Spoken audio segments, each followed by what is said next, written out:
Hey, what's up you guys? Welcome to my channel. My name is Kylie if you're new, and today, oh yes, indeed, I will be reviewing Texas Chainsaw Massacre: The Next Generation. If you're new, I'm currently doing a Texas Chainsaw Massacre series on my channel at the moment, but I did skip Texas 3, and there were maybe only 2 or 3 comments asking me when and if I was gonna review part 3, and I'm sorry, like the answer is no. With that movie, I would be so hard pressed to remember a single character's name or like a single significant moment of that movie. I was just so bored, and for the life of me, I could not maintain my focus on the movie. And typically that doesn't happen even with bad movies, and I mean, it wasn't even terrible, it just was really boring. It wasn't memorable. So I'm not gonna devote an entire review to it. That being said, let's talk about The Next Generation. So this movie came out in 1995, received only a 14% on Rotten Tomatoes, and here's the synopsis. After leaving their prom early, Jenny and 3 other teenagers crash their car in the backwoods of Texas. In their search for help, they run into Vilmer Slaughter, a vicious psychopath with a mechanical leg, and his twisted family, including the serial killer Leatherface. As the group of friends struggle to survive the maniacal methods of torture, Jenny discovers the secret origins behind the family's lust for blood. So as always, I will start out with my fun facts of the movie, then I'll get into my spoiler-free review, and then I will get into the spoiler-filled breakdown. And today, lucky you guys, I actually did film my reaction to this movie, so that will be coming after my spoiler-free review. So if you've seen this movie, definitely stick around for that. And speaking of that, literally on Wednesday, I have another reaction video coming for Bride of Chucky. I'm really excited for you guys to see that one. A lot of reactions this week. Okay, so for my fun facts, Renee Zellweger and Matthew McConaughey star in this movie, and this was before, I guess, they were really big stars. This was McConaughey's 4th or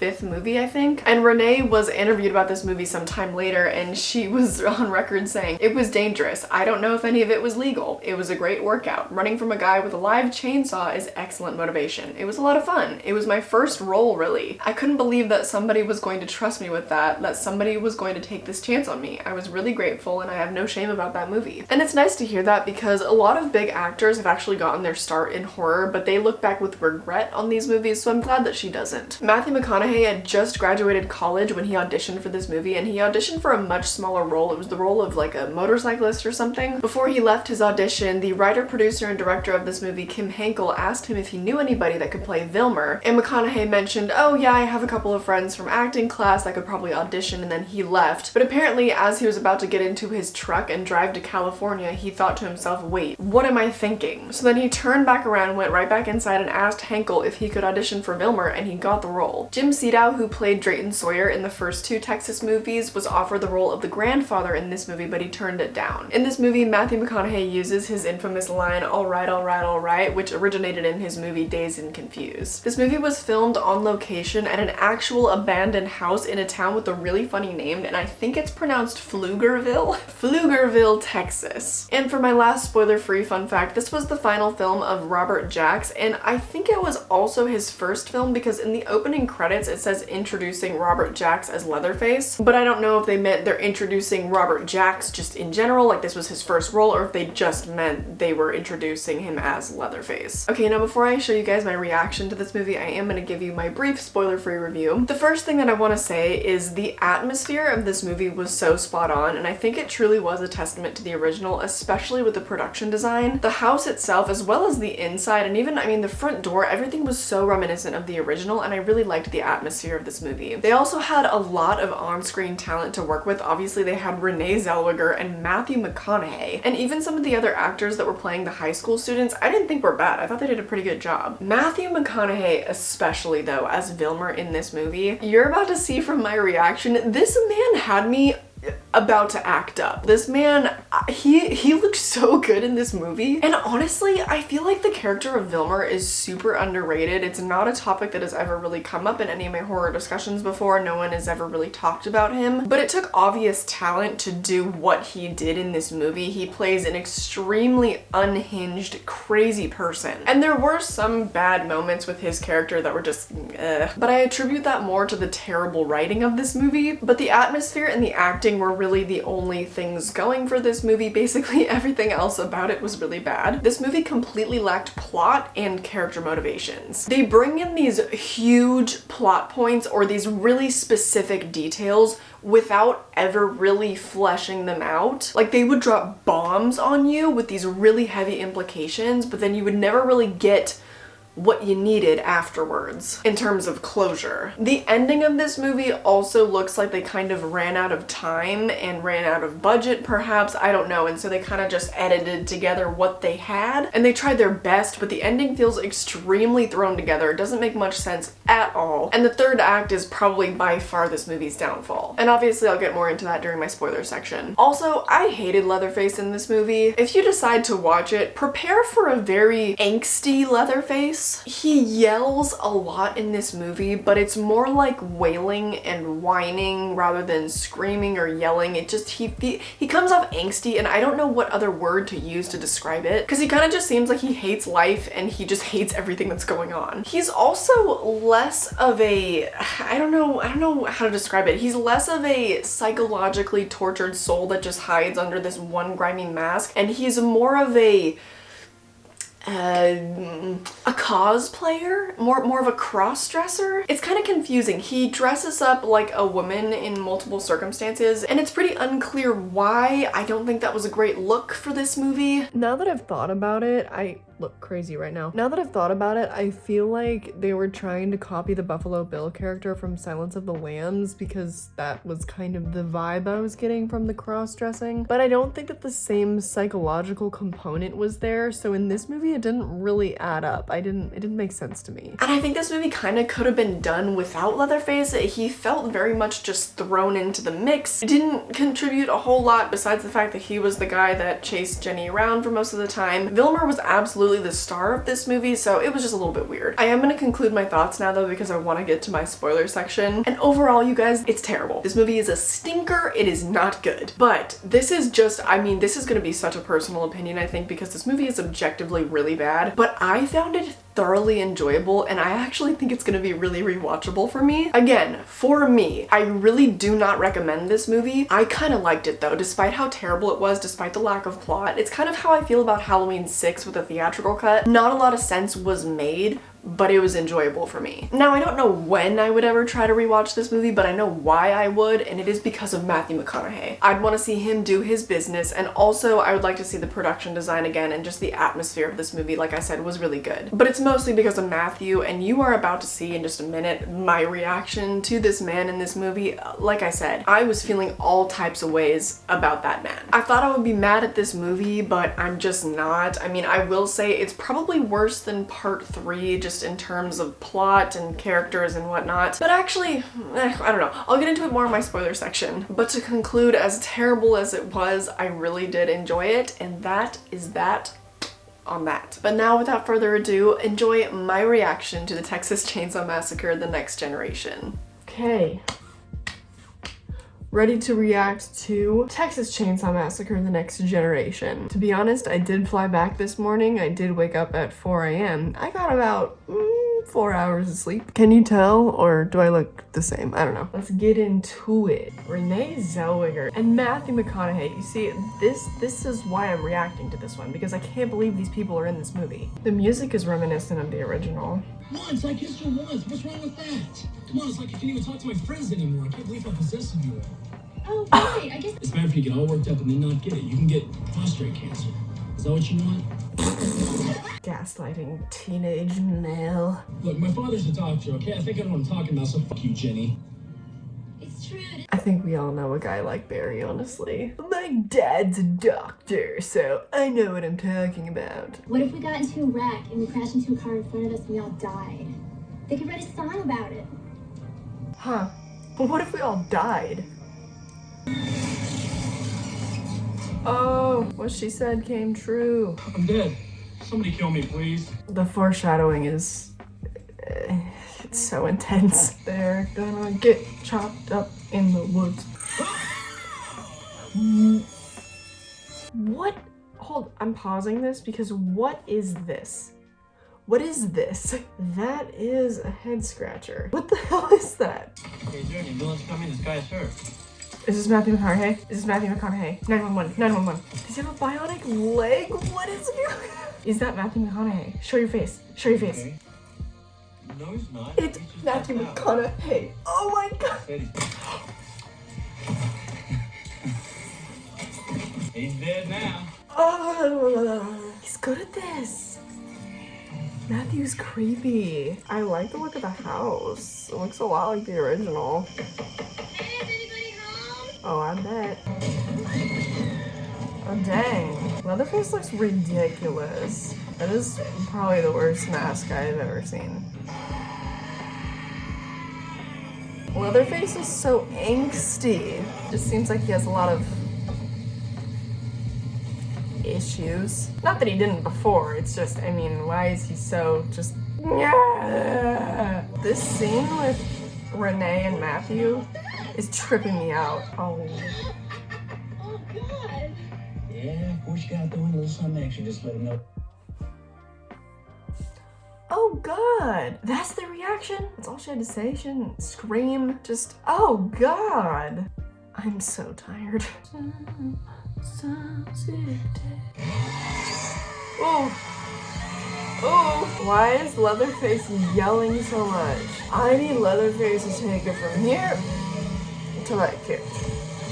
She's like un petit spider monkey. I did that accent for what?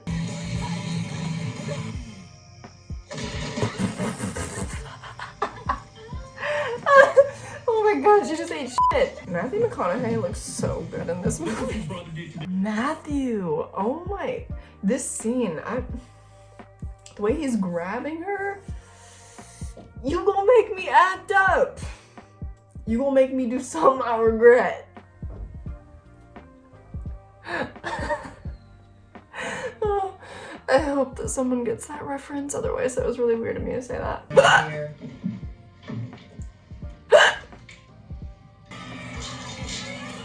Oh, is he biting her face? No! No, no, no!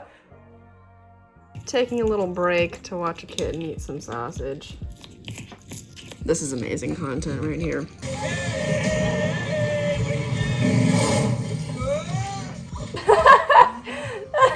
Oh my God, when Matthew McConaughey fell off the car, he said, whoa! Oh my God, the grandpa is sitting up. I thought they were dead. I thought those were mummified people. Now there's men in suits. Are these the people that he works for? Are these the mysterious people that run the world? Why is he cutting himself? I understand almost none of what just happened. The ending made no sense. It made no sense.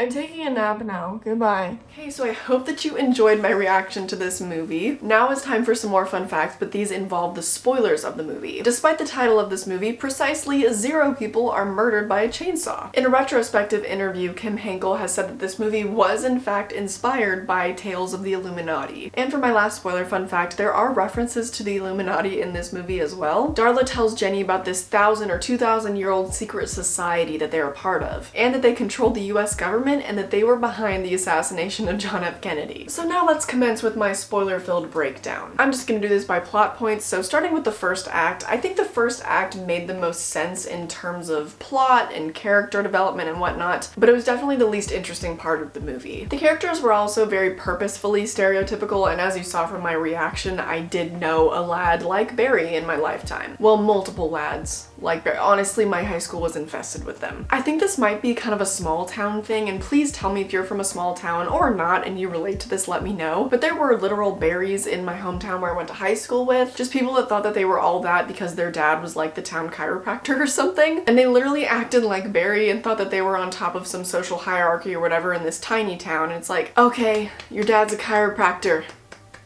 What do you, like, okay. So I found that social commentary in the movie with Barry to be really interesting because I did know people like that in my lifetime, so let me know if you knew anybody like that as well. It was interesting to me that they exposed him for gaslighting his girlfriend, cheating on his girlfriend, thinking that he was all that because his dad was a doctor, and for being super predatory to women. I mean, this movie was really ahead of its time, especially for a slasher. But now I want to talk about the scene where we meet Vilmer because the man can act, and like I said, this was maybe his 5th movie ever, and he didn't hold back because being fully aware that this was one of his first performances, I wasn't expecting him to just put everything on the table like he did. I wasn't expecting him to be so, you know? I was eating it up, and I think I mentioned this earlier that this is an underrated horror character. I mean, he is ridiculous because he has a bionic leg, and that's also ties into what I was mentioning earlier. It's just this kind of specific detail that they never flesh out. It's like, why though? Regardless, it's iconic. He's this crazy man, all these wires loose, he has this bionic leg, and he acted his little heart out. He was, I want to say, probably the only part of the movie that actually got under my skin and genuinely disturbed me. This is because we kick off our time with this character with him snapping this young man's neck, and it's just,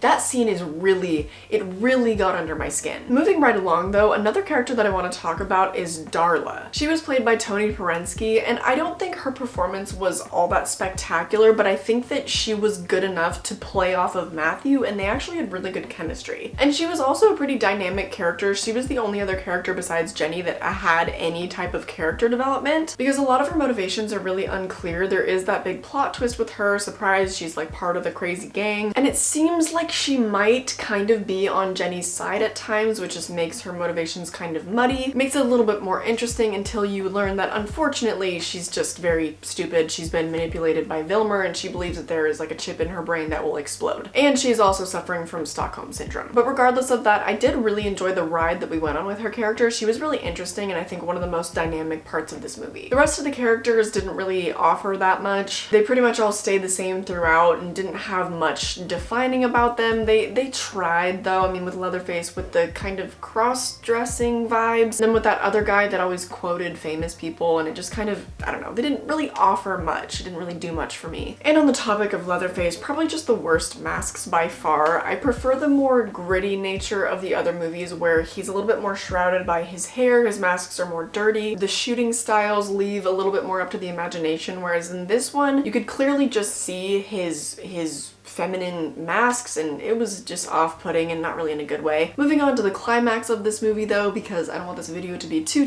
long with my reaction and everything. So that was nuts. I was actually enjoying the second act of this movie quite a lot when we had all the teenagers losing their lives in the house and meeting all those crazy characters and Matthew McConaughey doing his thing. And then the last 25 minutes or so were just, oh, wow. I think the whole secret society and the men in the suits coming to the door, that all did not read very well. I had to read up on the plot of this movie to understand more of what was going on there. I guess it was probably just the writing. It was just really bad writing, but that didn't come across very well, and it wasn't making any type of sense to me at the time, as you clearly saw from my reaction. And then there's that cameo of Marilyn Burns at the very end, which just wasn't well done in my opinion, because she hadn't been established in that movie at all at that point. Not to say that she needed to be, because obviously she is iconic, she's from the first movie, but she had aged 20 years at that point, and I didn't recognize who she was, and then Jenny looked at her as if she recognized her, and then they locked eyes, and then she just watched her roll off down this hallway. This is what I'm talking about. It's just terrible editing. I don't know if they didn't get enough coverage or what, but that made no sense, because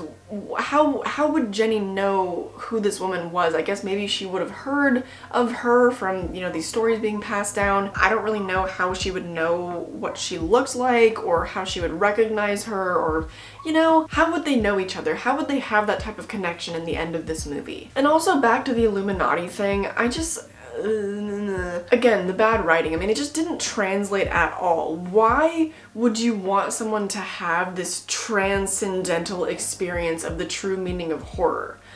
What? Why? They were quite literally working for an Illuminati-esque group of people, but we don't find out those people's motivations. We don't get the actual reveal of why is this happening. They want someone to have this spiritual experience of horror.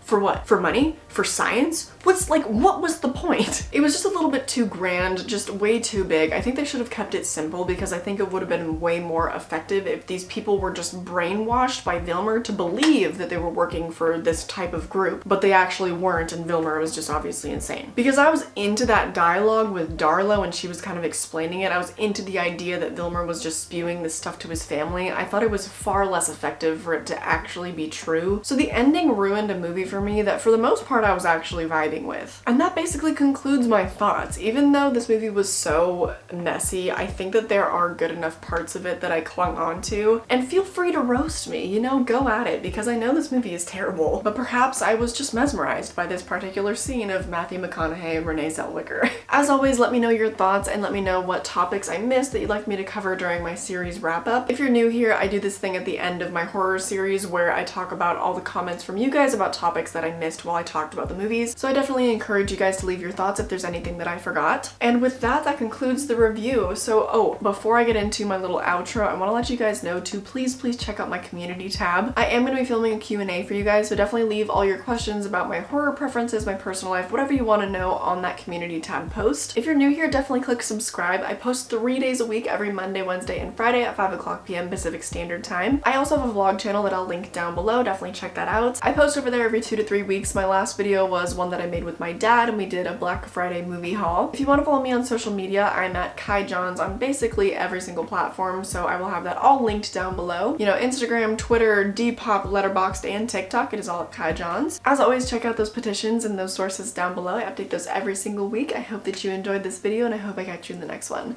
Bye!